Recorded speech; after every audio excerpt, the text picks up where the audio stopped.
सुखी परिवार की कहानी मोटिवेशनल कहानी। ये कहानी दो परिवारों की है। दो अलग अलग परिवार जिनमें सदस्य तो एक बराबर थे, लेकिन एक में हमेशा झगड़ा होता रहता था, वहीं दूसरे में लोग बेहद शांति और सुख से रहते थे। ये दोनों परिवार एक दूसरे के पड़ोसी भी थे।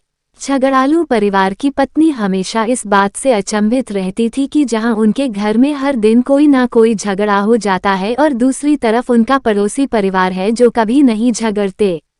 एक दिन उसने अपने पति को पड़ोसियों पर नजर रखने के लिए कहा और यह पता करने के लिए कहा कि जरा देखो तो इनके इतने शांत और मिलजुल कर रहने का राज क्या है।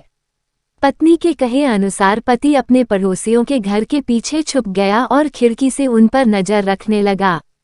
खिड़की से झांककर देखा शांत परिवार की पत्नी फर्श पर पोछा मार रही थी। तब अचानक किचन से कोई आवाज सुनाई दी तो वह अपना काम छोड़कर किचन में चली गई।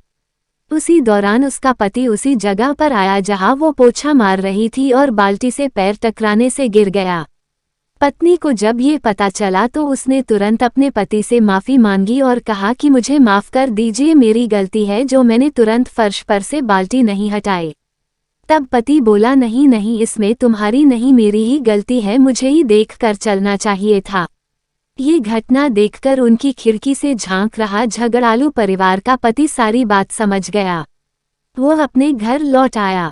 जब उसकी पत्नी ने पूछा कि तुम्हें पता चला क्या राज है, तब वह बोला, हाँ पता चला।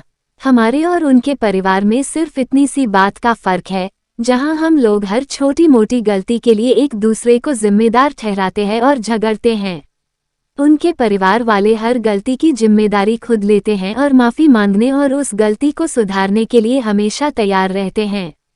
परिवार हो या कोई भी रिश्ता तभी अच्छे से चलता है जब अभिमान को दूर रखा जाए। हमेशा मैं ही सही हूँ और मैं कोई गलती कर ही नहीं सकता, यह एटीट्यूड के साथ कोई भी परिवार या रिश्ता ज्यादा चल नहीं सकता।